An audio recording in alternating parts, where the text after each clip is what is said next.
Sorry, but not sorry, Kristi Noem. Donald Trump does not afford the same loyalty to you that you have to pledge to him. That is something that Trump's goons have never seemed to understand, that Donald Trump wants you to be in his cult, but he will happily cut you free the second you start causing problems for him. And that is exactly what happened to Kristi Noem today. And honestly, the most embarrassing fashion possible. Donald Trump publicly humiliating her with what he is excluding her from as he abandons her. It's just been a mess for Kristi Noem and all her controversy, corruption, and screw-ups. But this might be the icing on the cake. We're going to get into it all and the humiliation and the chaos happening in the White House. But before we do, if I could quickly ask you to leave a like on this video, and if you haven't already and you enjoy our channel, to hit that subscribe button because it goes a long way in supporting our work. Now, before we get into how Trump has abandoned Kristi Noem and why it is just so humiliating this time, I want to start with someone who also humiliated Noem and called her out in Congress. It's Jasmine Crockett right here. Secretary of Homeland Security Kristi Noem. Not only has Secretary Noem been busy filming propaganda ads, she's also been busy cashing in on millions of taxpayer dollars. In fact, Secretary Noem has funneled millions of dollars to a company called the Strategy Group. The Strategy Group helped Secretary Noem win her campaign to become the governor of South Dakota. Corey Lewandowski, her top policy advisor, has worked with the firm. And the company's CEO is married to Secretary Noem's chief spokesperson, Mrs. Tricia McLaughlin. This is what corruption looks like. They're stealing money from the American people's pockets and depositing it into their bank accounts. This is the most corrupt administration in history, but that does not mean Donald Trump is okay when other people engage in it as well. Donald Trump doesn't care about the corruption. He doesn't care that you're stealing taxpayer dollars. He doesn't even care that you're grifting in an obnoxious and idiotic way. He just doesn't want it to create problems for him. He just doesn't want it to overshadow him. And that is the problem that Kristi Noem has ran into. She just took it a step too far. The private jets were fine. The ridiculous watches at torture prisons were fine with Donald Trump. Of course, the man with the gold toilet doesn't care too much about optics. But when it came to just literally funneling dollars into the dumbest commercials that we've ever seen so that her buddies and her family and her chief of staff could get shit rich off of our tax dollars for bad infomercials about horses, I don't even know. Yeah, Donald Trump kind of is starting to draw the line. And so are the American people with new polling about Kristi Noem right here. Negative ratings for the DHS secretary. Kristi Noem's net popularity in the last year. I looked at all the polls. Not a single one of them had her net popularity rating in the positive territory. All of them had them in the negative. The last ones I was looking at had her in the negative double digits. It's actually only become worse as Americans have gotten to know Noem and, of course, being the point person for Trump's deportation program. How about the administration's deportation program? Yeah, okay. So if she's the point person for it, right, what are we talking about in terms of the actual policy? And I think that this kind of gives the game away here, which is, take a look here. The net approval rating for the Trump admin's program on immigrant deportation. In February, look at this. It was sky high at plus 18 points. But as the program has gotten underway, as Americans have been seeing what has been going on, seeing all those deportations, it has gone way, way down. We're talking about now underwater at -4 points. And more than that, you look at the center, you look at independents, that was in the positive territory at the beginning of the Trump term back in February. We're talking about plus 18 points among independents. Now, Kate Baldwin, get this, it is way underwater at -16 points as I look at that little note that I have to myself. So the bottom line is this. Americans started off with high promises for Trump's immigration deportation program. But as it's gone underway, as Americans have seen it, they have turned against it. And those in the center of the electorate, those who determine elections, have really gone against it on something that, of course, Donald Trump ran on in 2024, one of the main centerpieces of his campaign. So would you say she's doing a good job?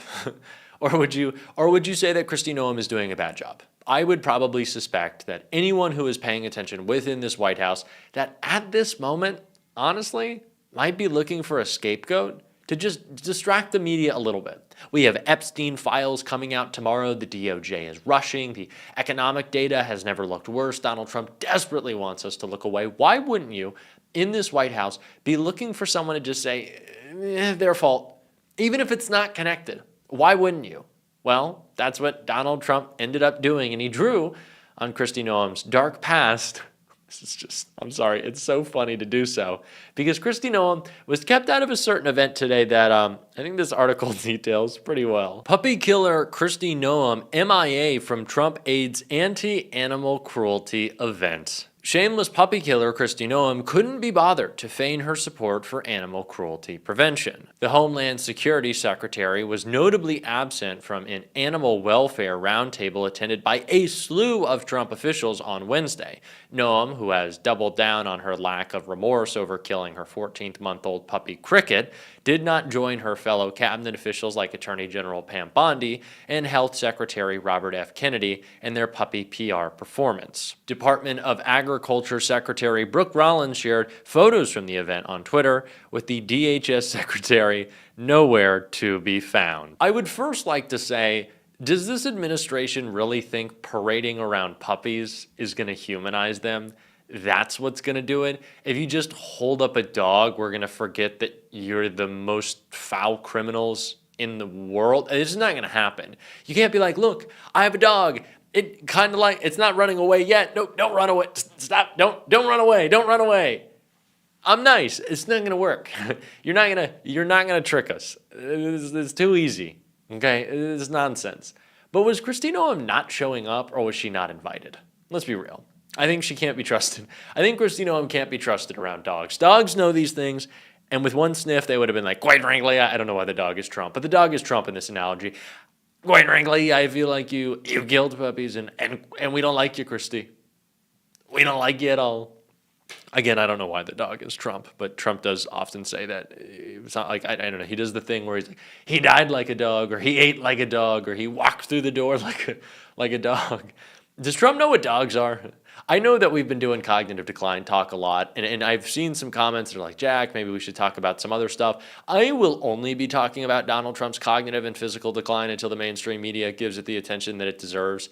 But let's revisit the conversation around dogs, right? Donald Trump doesn't know what a dog is. Everything is like a dog. Every example he gives is like a dog. And I think he's the first president, and I don't know how long, to not have, and this was, of course, true in the first term, have pets in the White House. I think, obviously, the narcissism is a part of it, but so is the fact that I don't feel like any animal could love Donald Trump. Donald Trump certainly wouldn't love any animal. Melania might if she can wear it, but that's beside the point. The point is, was Kristi Noem invited? I'm going to go ahead and say no. I'm going to say she wasn't invited. I'm going to say she wasn't invited to the dog event. But there's a lot of stuff she's not getting invited to. Kristi Noem has been kept out of a lot of events. Kristi Noem is not getting the same treatment, the same love from the Trump administration that she used to, right? Stephen Miller, unhappy with Kristi Noem. There's been talks of firing. It might be Kristi Noem. Donald Trump said the one issue that got him elected president, he didn't say it was the economy. He said it was immigration. An issue that he, now for the first time since he came down that escalator, is underwater on. Immigration. That is an issue no matter how many lies Donald Trump got caught in, no matter how much we called out the vitriol and the bile that he spewed in his speeches. He stayed positive on. That immigration issue was the old reliable for Donald Trump. Not the case anymore. And you're telling me Kristi Noem and her ridiculous Botox and filler and her terrible TSA commercials, her terrible regular commercials didn't contribute to this? If I'm Donald Trump, I'm thinking, how did this lady fuck this up? And that's what she did. So Donald, if you're watching, quite frankly, I don't know why you would be. And if you're watching, you're probably watching like a dog. Maybe give her the boot. I'm not trying to give him like actual substantive, real good advice, but I would just love to see the chaos. I think it's important for us to have more chaos within this administration. And part of that is also delivering blows to their ridiculous lies about immigration, which Jasmine Crockett is always doing and certainly did right here. Thank you, Mr. Chairman. President Trump has made it clear that he only opposes lawful immigration when non-white people immigrate to the United States. His immigration agenda isn't about public safety or economic stability or jobs. It's about racism. It was racist during his first administration, it's racist now. And like his first administration, he's hired a bunch of racists to carry it out. In fact, I'm gonna pause here really quickly. I know we're talking about TPS, but I don't know if anyone else has mentioned the fact that ICE agents were literally dragging a pregnant woman just this week in a viral video. So don't tell me that this isn't about cruelty, because it is. Moving on. The president is now on record admitting to calling majority Black and brown nations, quote, shithole countries. He consistently refers to Black and brown people as, quote, low IQ, stupid, or nasty. His agenda is about one thing: giving racial preference to specific people seeking to immigrate to America, which is illegal and unconstitutional. But nevertheless, they are going to keep trying to get y'all to believe that immigrants are the cause of all your problems. But here's the truth. Immigrants are not responsible for a billionaire CEO refusing to increase your wage. The corporation you work for isn't replacing your job with artificial intelligence because of Haitian refugees.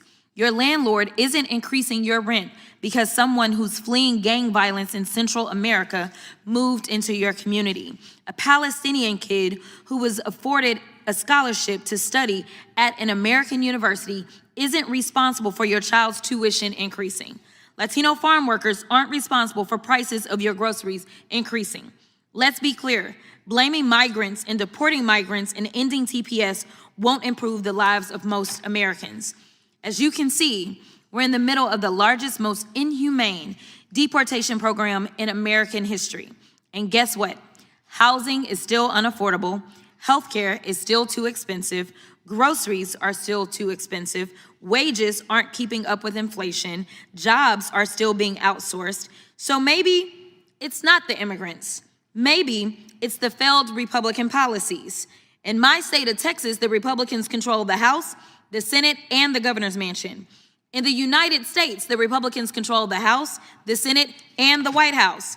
Maybe it's the fact that Republicans would rather give permanent tax cuts to billionaires, but won't even give middle-class Americans temporary health care benefits.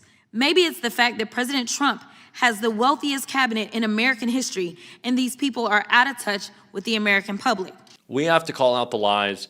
We have to call out the bullshit. We are going to on this show every single day. If you want to support that and support us calling out Kristi Noem, as always, you can hit that subscribe button. Leave a like on this video. If you're stuck around to the end, drop a blue heart in the comments. Keep on fighting, y'all. Don't let them silence you. And until next time, I'll see you soon.